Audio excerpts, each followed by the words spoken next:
I am back on Canadian soil, my man, in Ottawa after the last 10 days in Florida, catching some spring training. It was great, man. Spring training is Like you had very, a lot of very fun. cool.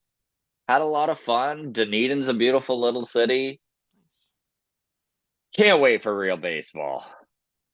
It's so funny, man. This happens to me every year. I'm so excited the spring is around and that we're starting to get just some baseball in our lives again. And then after 2 weeks of spring, I'm like, I don't give a shit about this. Give me real baseball. Give me something that matters. Yeah, I mean, we always say, right? The only thing that matters is injuries. Is injuries. And it's Spring is true. And flu. now Spring's flu. we're hitting that point of spring too, where we'll get into it. But yeah, we're starting to see some injuries happen amongst the organizations out there where you're like pulling at your collar going, oh, what's gonna happen here? So good morning, everybody. Hello and welcome to the walk off. I'm Scott Belford, joined as always by the best co-host in the biz, Adam Mack. Mailbag day. Monday morning mailbag on a Tuesday afternoon. We comb through all your interaction every single week. We appreciate you reaching out. You can always do so on Twitter at Walk Off Podcast, on Instagram, the Walk Off Podcast. You can join the Patreon. You get that Patreon bump. You get instant access to our Discord, which we also comb through and pick up our comments and questions from there. Tip of the hat to the Patreon, obviously. And on that, let's get into it. Oh, my apologies. Yesterday I did MLB Monday by myself. I talked Matt Chapman to the Giants. I talked the Ronald Acuna Jr. Season-ending injury potentially, and then I realized there was no audio, so did not Oh, get uploaded. no Yeah, way. yeah. So it was, Oh, bummer. right on the heels of the wonderful morning I had already been having, and I was like, I ain't fucking re-recording this. So, God, I my hate when shit like that apologies. happens. Audio is always the worst one, too, where You you're never just like, know. oh, come on. Like, video, at least I can put the audio out. Yeah. Well, there you go. All right. All right. Well, MLB Mondays, we'll need to wait till next week, I guess. Apologies to the Patreon. We do appreciate, uh, the support, though. So it happens. The audio Oh, shit happens. by the way, we won't touch on any of these for mailbag, but we'll get to them on Wednesday when we do our writers' room for the show. Yep. Um, log in to check the Patreon comment section today, and there's a notification that Johnny and 20 others have commented on our last week's episode of Around the Horn. I click on it, and it was just 20 comments from Johnny. he literally DM me on Twitter and he's like, I'm sorry, I may have gotten a little out of hand with the Patreon commenting. Every single one. I love it. It was great feedback. So it's always good Oh, you to know what's cool? see. I actually get to meet Johnny this weekend because I'm in Ottawa Hey, and there you he's go. coming to the show. By the way, everyone who's listening, if you wanted to come see a comedy show, Laugh Lounge in Ottawa, one of the best clubs in the country, right downtown in the market, beautiful little basement club, always very well attended. And on top of that, these Ottawa comics are fantastic and probably don't get enough um aren't touted highly enough, I think is the right way of putting it. It's Yeah. kind of a forgotten scene. So I'm excited to be headlining the Laugh Lounge. I'll bug you and get you to post the ticket link on Is Ottawa the Boston of Canada? Like Toronto ooh, would be the New York, right? Is Ottawa the Boston? that is a really good question. I guess sort of Right. you would Montreal say would be the New Orleans, right? because of the French. Because You're of the so French. clever. I did it. We got there. Okay. All right. Yeah, So anyways, the last of my self promotion, but Laugh Lounge, very good. Friday, Saturday. I'm there. Check the link for tickets. Very good. Should be fun. Very good stuff. Okay, let's get to the mailbag then. Yeah, We'll before we get into it, by the way, yes, Matt Chapman did not go to the Blue Jays. he wound up signing a 3-year deal with the Giants, 2 opt-outs, player opt-outs, so he can decide 54 million over 3 years, something like that. 20 million.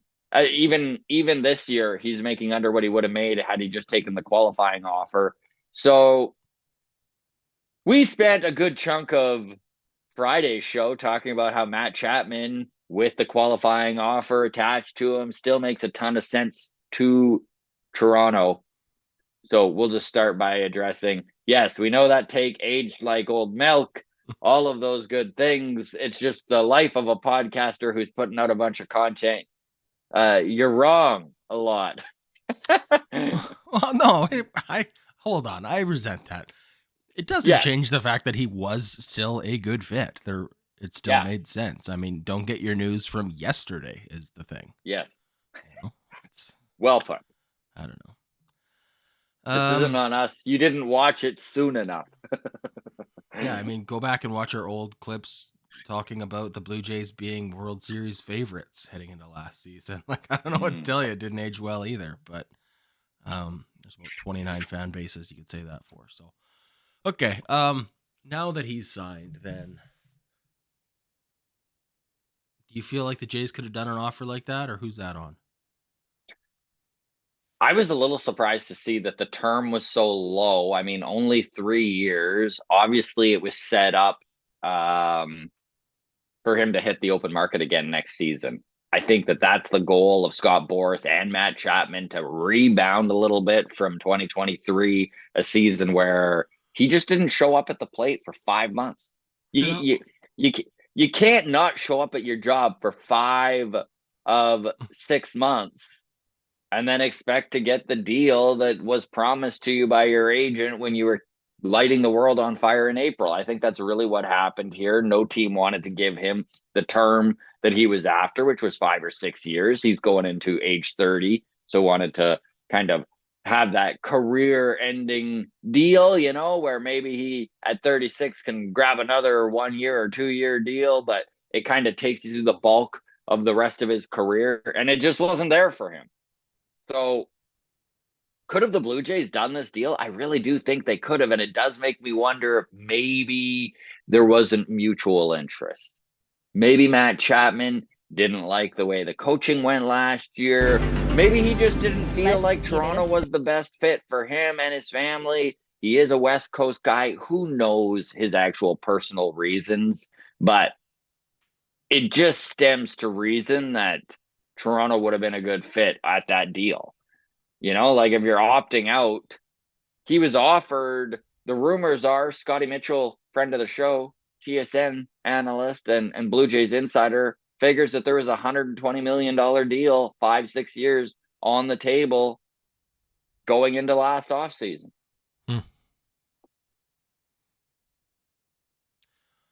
Going into last offseason, though. That's before. Going into next year. Yeah. Right. So it was before his big April. And is equally big. And is equally horrible. September. Yeah, I don't know. I think 3 years, I don't think the Jays would have done. Or I would have been happy if we got him on a 1 or 2 year deal even. But 3 felt like I just wouldn't want him at age 33 in year 3 of the deal, where, who knows, maybe Addison Barger or Elvis Martinez or somebody did age into that position, and now we're like, yeah, but we got fucking Matt Chapman for $20 million. So I don't need you to really dig into the analysis of this. Just curious on a yes or no. Okay. Matt Chapman, does he rebound? Does he opt out this year? Just your gut feeling. Do you think that he rebounds enough that he bails on the last 2 years of this deal? Yeah, I do. Okay. So do I. I just think it's close your eyes and swing as hard as you can just in case you hit it. I think his approach. I think he can hit 220 with 35 home runs and get a big payday. Like his defense. If he breaks 30 home runs, I think you're right. I think, problem solved for Matt Chapman if he can do what he's only done once in his career, which is hit over 30 bombs. So time will tell where Matt Chapman's revenge season winds up landing. I lean a little bit more towards he does recover and opts out. Grounds crew, this is on you now. Very curious. We'll tackle this again next mailbag just to see where the general consensus amongst Jays fans is. Who feels like Matt Chapman is going to have a good enough 2024 where he can opt out after this season? Do you think it's even possible? Like, I know there's going to be takes where people are like, Matt Chapman's done. 3 years, 54 million. He better save those those dollars. Like, we'll see.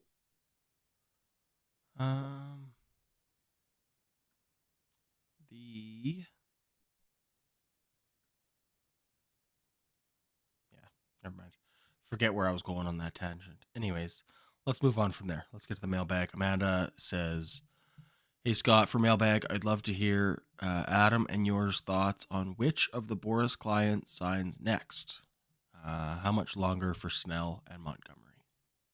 So we have been talking about these Scott Boras clients. It feels like, oh, freaking off season. It's starting to drive me nuts, and I'm excited to see them finally all sign. We watched Cody Bellinger and Matt Chapman take term-wise shorter deals than I think everyone was expecting. Matt Chapman definitely had to bite the bullet and just take what the market was offering. Cody Bellinger's deal is a little bit more interesting, where his AAV is really hitting where he wanted to be. So at 29 years old, Cody Bellinger took a 3-year deal, opt-outs after the first and the second year. 30 million is the first year of the deal. And I think if Cody Bellinger even gets close to what he did last season, he also opts out.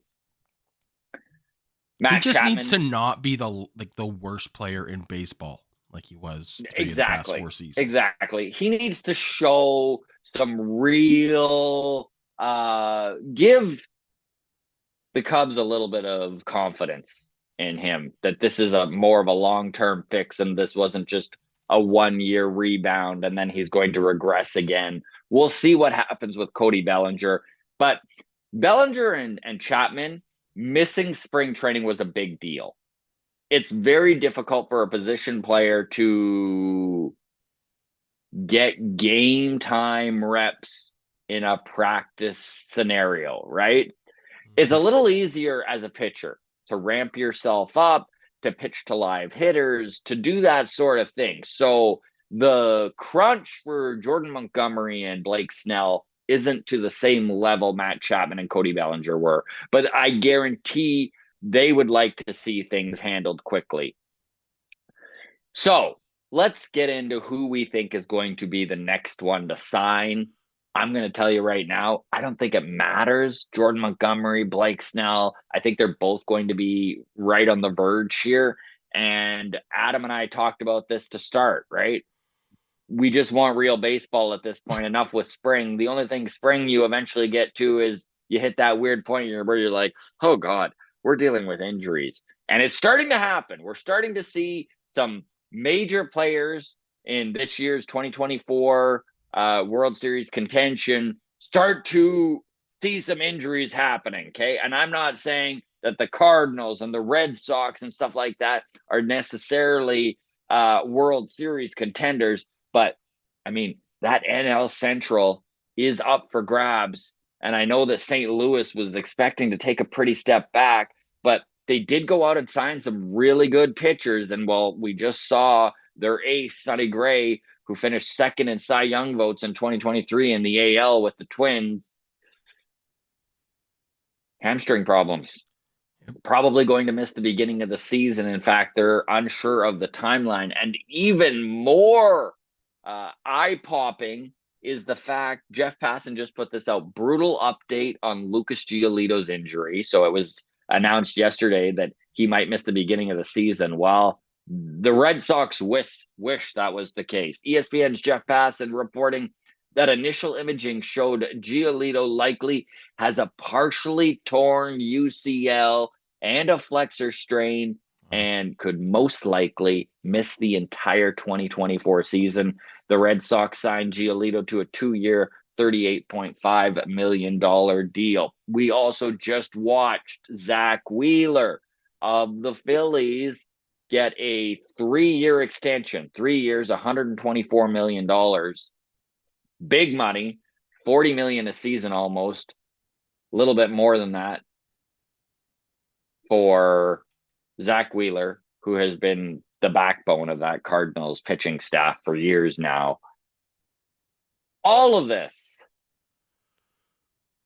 to say Blake Snell and Jordan Montgomery should probably be signing in the next week or two, is my guess, anyways. Pitching injuries are starting to pile up. Teams are going to need to make some moves, and they're the best pitchers on the market. They're the best pitchers on the market. Someone is going to improve their rotation instantly once they sign one of these guys. So the Scott Boras waiting game is going to continue until he feels that the best deal's on the table. But I think we are going to see some teams that maybe wouldn't have gone that extra year, maybe wouldn't have given an extra 3-4 million AAV to these guys, break and bend and give in to some of these demands. Especially when you look at a team like the Cardinals, where the NL Central's up for grabs. Yeah. Yeah, make a push while you can. Yeah, I don't know what's going on with the Cardinals. Are they going to be dysfunctional again this year? I don't know, man. It's such an interesting organization because, I mean, they're an organization that has been touted for decades as The Cardinal way. the Cardinal way, a symbol of success, the way to do things the right way. It's just interesting to see. Yeah. All right, then. We'll just touch on this last injury before we move on. Ronald Acuna Jr. did look like he was poised to miss significant time. But the second opinion on his knee is that he should be good for opening day. So who knows? It's crazy, man. I'd be handling him with Stanley Cup gloves, though, if I was the Braves. Yeah, yeah. Like he's missed time, I think, for a knee injury. Was it a knee injury that he missed that first year they won the World Series there? Mm-hmm. Right. So I don't know. They got a lot of years left invested in the best player in baseball. So we'll see. Anyways, some positive news there that he's going to be back because I think he's not Mm-hmm. in our division. So a healthy Ronald Acuna Jr. is something that I'd I like mean, to see. honestly, even speaking of injuries, I mean, knock on wood and hoping that it's fine. But even the Blue Jays, we're seeing Kevin Gausman, right? He was supposed to already have started in spring, and he had a live bullpen and general shoulder fatigue. I mean, this sort of thing happens in spring training. We watched it happen with Ricky Tiedemann already. And the fact there's no structural damage or anything like that.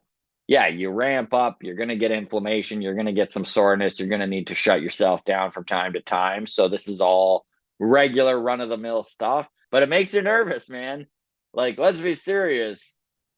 Ooh, I don't even want to bring it up, but if Gary Gausman has, Well, okay. So level of concern with this news is what? A 5?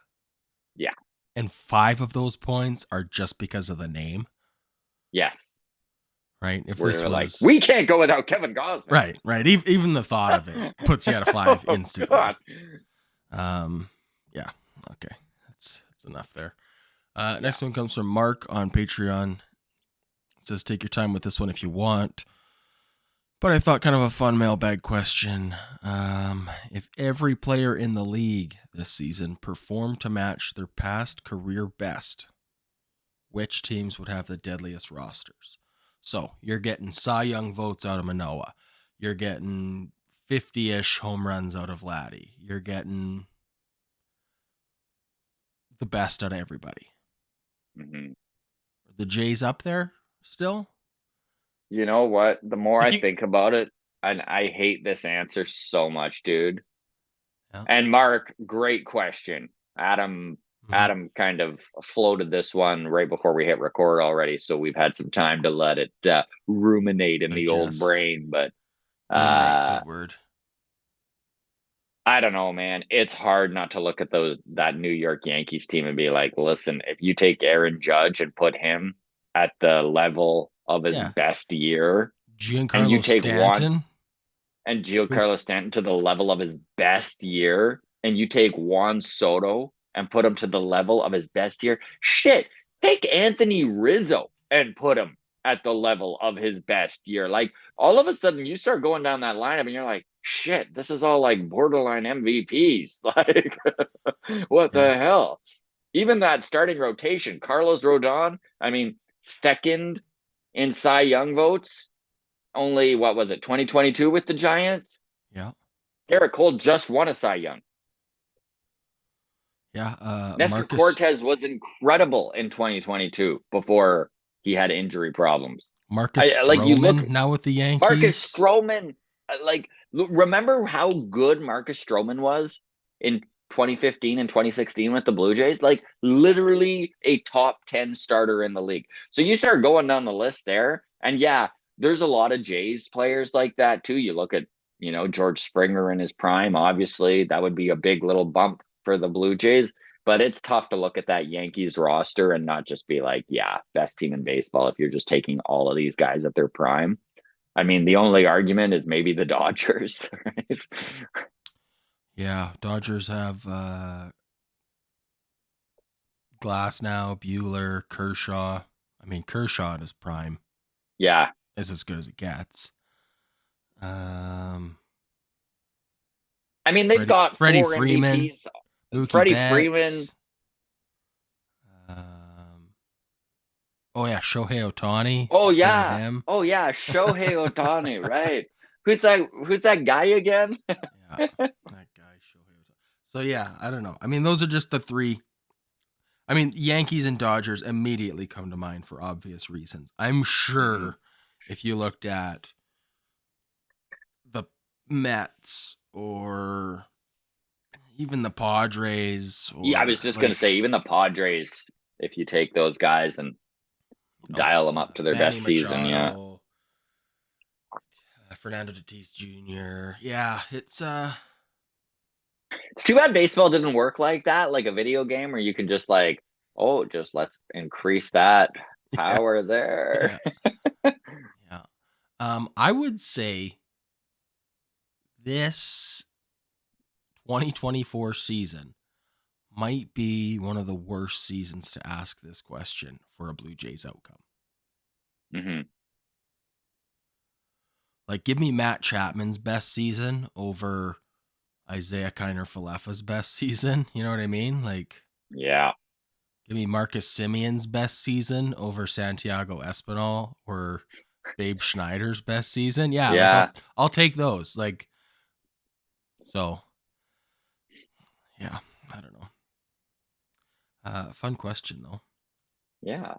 Depressing answers. Okay. Mish in Patreon. Now she also put some salt on this question because she sent it to you on Twitter weeks ago and then Oh. was neglected, Scott. Okay. Neglected. So, but Mish wants to know when the pitchers arrive at camp. Yeah, this question is from February 15th, resent Okay. on the 2nd of March.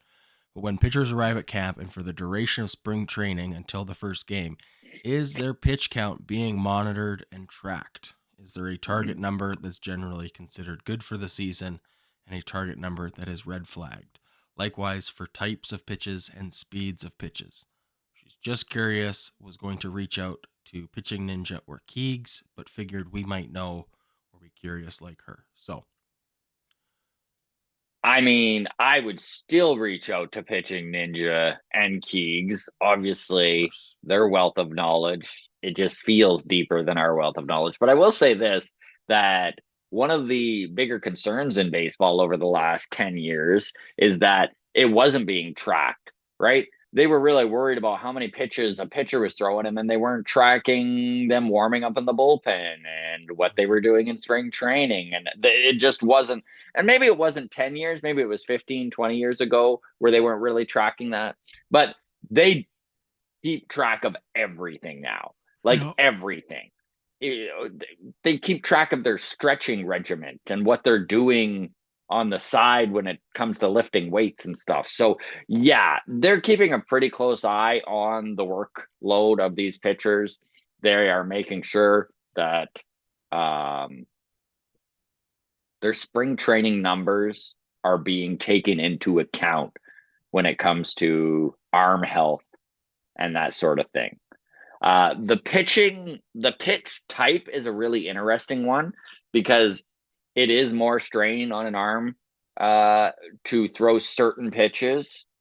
But I think that you're going to go player by player on that sort of evaluation, right? Every guy has their routine. Look at Kevin Gausman. I mean, that story came out last year about Kevin Gausman and his splitter and the blister on his finger and the fact his fingers bleed every single time he pitches. And he's like, yeah, it's no big deal. You just got to drain that blood blister. And everyone's like, what? Wait, what? You're doing what? Like, it's just guys have their routine. They go through their rigors of the season. And a lot of these guys, like Kevin Gausman, know their body pretty well, right? They're 31, 32 years old. They're in the heart of their career. They've been through the 162 game rigor of a season and know what works best for their body. So I think in a scenario like Kevin Gausman is a great example, right? We mentioned that he was feeling some soreness, and so he shut it down. Where you run into problems is maybe a guy who's less established, right? Feels soreness, but because he's on the bubble, pitches through it. And that's the thing organizations are trying to avoid. That's the thing that when they're tracking velo, tracking what pitches they're doing, tracking how many times they've thrown a certain pitch, they're all trying to do it to avoid arm soreness. And of course, if you're not going to speak up, that's where the problems is. So it's why you see so many of these seasoned veterans not even getting started until the second week of March. They just know what works for them. There you Also, go. Mish, apologies on not getting to this when you sent it. You would have been probably like mid cruise or mid travel, and it just fell through the cracks. But Yes, apologies. that's what Okay, we'll say. well that's what we'll say. All right. Davis Byer on Twitter DM'd us and says our last two opening day starters, Barrios and Manoa, both had bad seasons those years. Do you think we should name some no name from the minors as our opening day starter so that we don't jinx Gary Gausman? Yes. I love this. Okay, so a few things. Dave, well done getting your message on Mailbag. You send funny stuff like this. We're going to do it every time. Number one, I knew Adam would love that you used Gary Gary Gausman. Gausman. Yes. And the fact that, some no name. Let's just throw some no namer there and then we can send him back to the minors and not need to worry about the opening day starter jinx. It's funny, I had forgotten about the fact that both Barrios and Alek Manoah has had rough seasons as the opening starter, and now Yeah. I'm like, oh, maybe we should do some sort Yeah. of weird. With you there. Yeah. It's I mean, in all honesty, I just hope Gary's good to go for opening day. Yes, Right? I hope he's 100%. recovered, healthy, and warmed, loosened up, ready to roll. So there you go. All right. Next one comes from Cody on Twitter. Says, "Hey guys, love the show. Would love to hear your guys' take on Josh Donaldson retiring. Where does he rank in the top Blue Jays of all time?" Yeah, retired. Announced it today or Yeah, yesterday. So bring her rain. There's been two MVPs in Toronto Blue Jays history, George Bell and Josh Donaldson. And man, that 2015, it absolutely rejuvenated the love of baseball in Toronto, the love of baseball across this country, the excitement of those playoffs teams, which Josh Donaldson was literally the heart of in 2015 and 2016. And it was very exciting to have a guy like the bringer of rain come from Oakland and in that first season dominate, completely change the middle of that order. I mean, my God, 2015, I think it was 2015. I'd need to double check. Maybe it was 2016. But that was the year where Donaldson hit 42 home runs. I think it was Batista hit 44 and Edwin hit 39. Like, just there was like 340 home run hitters, 2 through 4 in that Blue Jays lineup. And it was just such a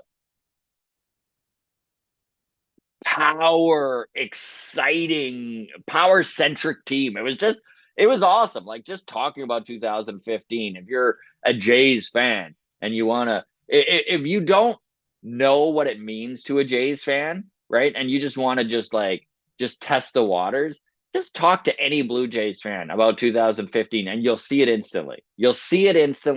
They get excited. It's in their eyes. It's just like you start to remember how dark those days felt.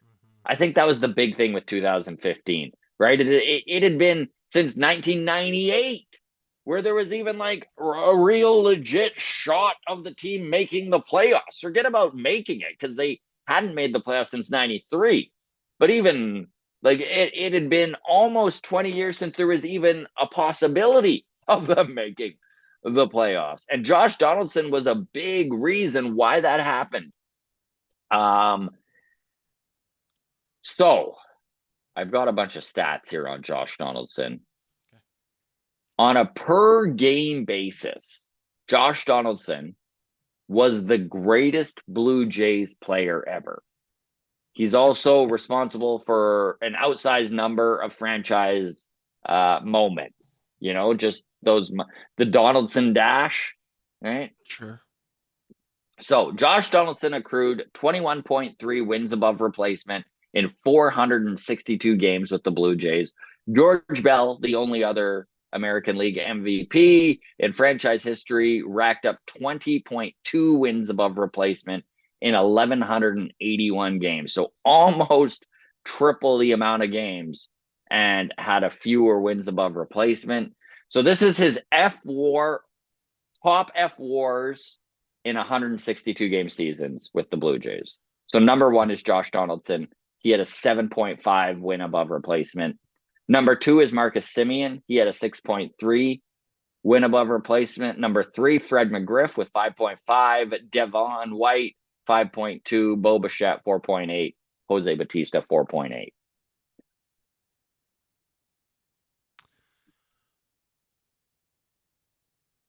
On a per game basis,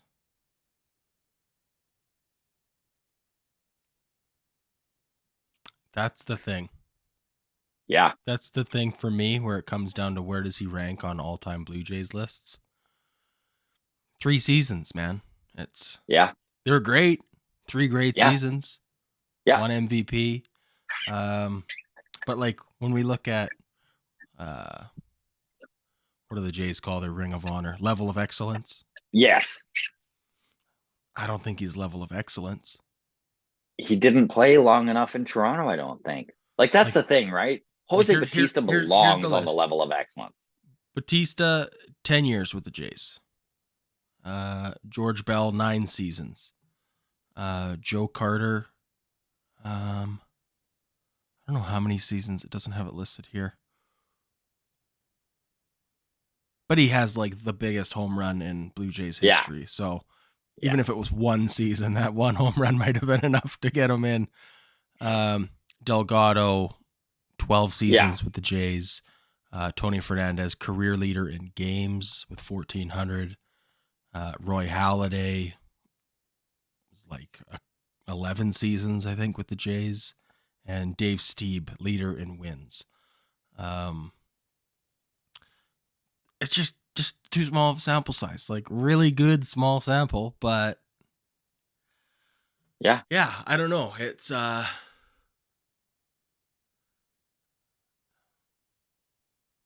mean, Delgado is, I think, my number one. Yeah. If not Halliday, that's like a 1A and a 1B for me. Um, yeah, Batista's probably number 3 for I'll be me. honest, man. I don't think he breaks my top 5, but he's definitely a top 10 Blue Jay. Top 10 Blue Jay. Yeah, I'd have to really spend the weekend thinking about it and think of. Yeah. Oh, well, is Vladdy top 10 Blue Jay for you? I Small don't sample know. size. He also has you know, a season as good as Josh Donaldson's 2015 was. I don't know. It's tough. Let us know, grounds crew. Drop it in It's the tough. comments and we'll circle Where back. where Vladdy ranks in the all-time Blue Jays list, I think, is also skewed by the fact that he's still so young and his Mhm. last couple seasons have stunk so bad. Yeah. Right? Like if we were having this conversation 2 full years ago, coming off of losing the MVP to Shohei, We'd be like, he's the top 3 Blue Jay of all time. Yeah. retire his number right now. He's not even allowed to wear his own number. That's how good he is. Recency bias. I don't know what you're talking about. World Series or bust. That's what we would say. And then the gods would say, okay, bust. Yeah. All right. Good question, though. Yeah, tip of the cap to the bringer of rain, Josh Donaldson. Yeah, not a level of excellence guy for me. Not a top 5 Blue Jay. I think top 10. I'd have to go back and really look at like Sean Green numbers and stuff like that. But maybe. I do feel like a recency bias is there. And the peak of 2015 was good, and it was at such a pivotal moment for the fans. There's value in that. There is value in that. But Mm-hmm. give me longevity, is what I say. So, okay, we'll get out of here on this one. Jeremy on Twitter says, "Holy shit! Why is everyone so excited over Vladdy hitting 1 home run in spring? This fan base is brainwashed." Roger says Vladdy is good, and everyone just buys right in. The guy wouldn't even be the best first baseman on most teams.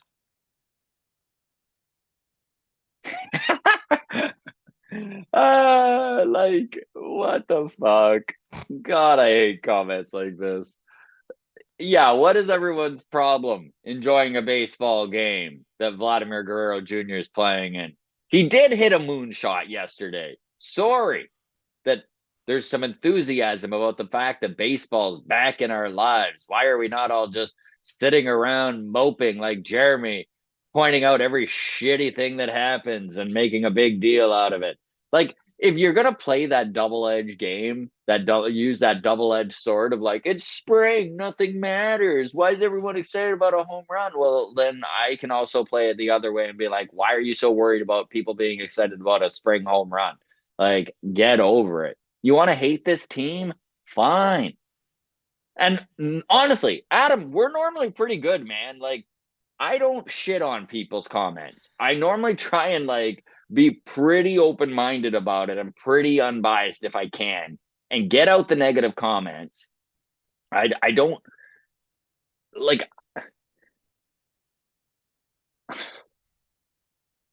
just such a miserable comment. Yeah, I mean, yes and no. Like, I don't know. I do relate to the 1 home run in spring training. I don't give a shit about. Yes. So, but like also people can have fun in their own ways. And if you want to get excited about it, cool. Like but then also I like guess it's, you know what the it is? I hatred of think like it's he the wouldn't even be one of the best first basemen on other teams is like, okay, well like now not maybe even if now you that's true, why do you gotta say it? Like it's just seems like an undercover Yankees fan. Um Yeah, I mean, none of The this ultimately brainwashed matters. comment rubs me the wrong way a little bit. I'm just like brainwashed. Like, I think people can be excited about Vladdy and hope that he rebounds from last season because he is such an important cog to this machine that is the Toronto Blue Jays, right? He's been based, this team has been built around him from day one. He is one of the core members of this team. And we have watched how good the Blue Jays are when Vladdy is firing on all cylinders. Look at 2021. People talk about 2021 all the time, and that year was driven on the back of Vladimir Guerrero Jr. and his 48 home runs, MLB leading. Like, it's not brainwashing that people see the value in Vladdy rebounding. You know what I think it is? I think it is more than anyone else, the two players we feel like we needed a rebound from the most are Vladdy and Manoah.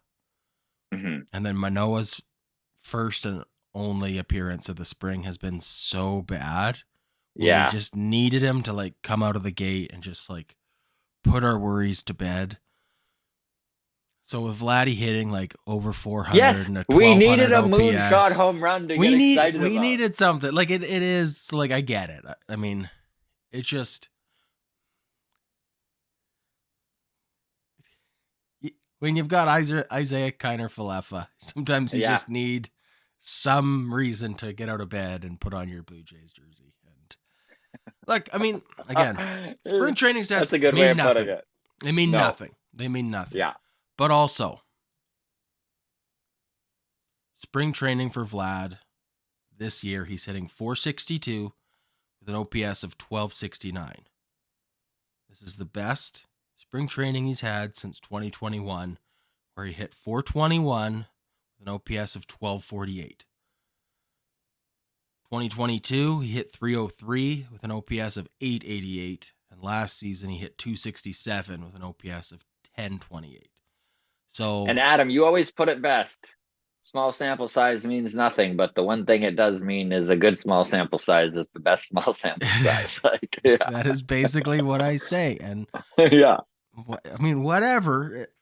I just, yeah, I'd rather have an irrelevant sample size from Vladdy that it makes me a little bit excited than be like, oh. Maybe I'm being too harsh. I just hated that comment so much. I'm just like, okay, like people are allowed to like. I get it. I just okay. I'm way happier to be talking myself off of the